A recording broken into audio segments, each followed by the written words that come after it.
On a fait ce numéro-là sur l'anthropologie économique parce que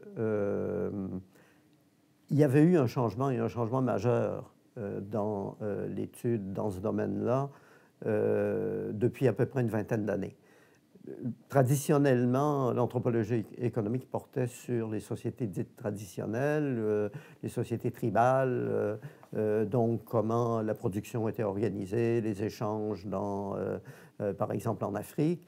Mais il y avait eu évidemment des changements majeurs partout dans l'économie, y compris dans les sociétés dites tribales qui avaient été incorporées au monde moderne, la mondialisation, etc.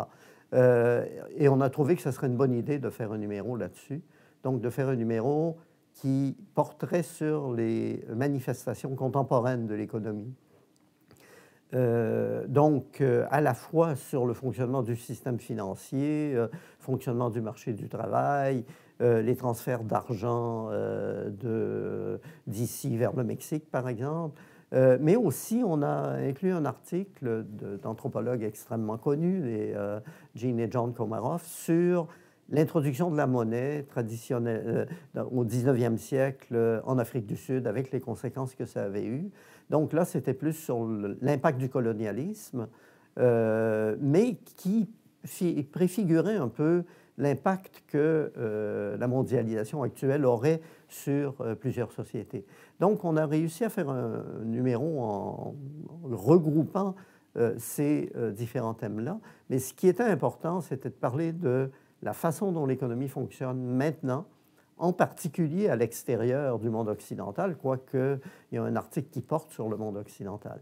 Il y en a un qui porte sur le Japon, un qui porte sur l'Asie centrale, l'ancienne Union soviétique. Donc, on a réussi à mettre ensemble ces différents éléments-là pour faire un numéro sur l'économie actuelle. Donc, l'économie actuelle, ça veut dire la monnaie, comment la monnaie fonctionne, comment elle est utilisée dans différents contextes, quel est le sens symbolique aussi de la monnaie, c'est un point important, comment c'est utilisé dans les mariages et tout. Aussi, le travail. Le travail salarié est extrêmement important dans le monde actuel. Les anciennes sociétés tribales sont affectées par les transformations de leur mode de vie qui les forcent à travailler à salaire dans différents domaines. Donc, le travail fait partie des études importantes que l'on fait en anthropologie économique actuelle. En fait, parmi les points qu'on voulait aussi montrer dans ce numéro-là, c'est le fait que l'économie a un aspect symbolique. C'est-à-dire qu'il y a une représentation que les gens se font de l'économie, il y a la vision qu'ils ont de l'économie qui complète en fait les activités matérielles qu'ils font. Donc l'économie, ce n'est pas simplement la matière, ce n'est pas simplement le travail, c'est le sens du travail, c'est le sens de la monnaie, le sens du marché tel que les gens le perçoivent. On a un article par un sociologue justement qui a travaillé sur cet aspect-là, c'est-à-dire comment les gens voient l'économie et comment leur vision de l'économie colore leur comportement économique. Donc, comment ils agissent dans le marché en fonction de leur vision de la monnaie, du marché, etc. Donc, l'aspect représentation est extrêmement important.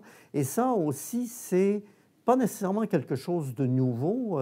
L'anthropologie économique traditionnelle le faisait, mais c'est important de le faire pour l'économie contemporaine. C'est-à-dire comment les gens voyaient cette économie-là, comment ils se représentaient leur place dans l'économie, comment ils voyaient le marché, comment ils se représentaient leur place dans le marché.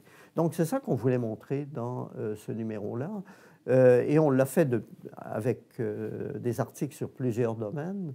Et donc, c'était notre vision qu'on voulait présenter et qui est caractéristique de l'anthropologie économique actuelle.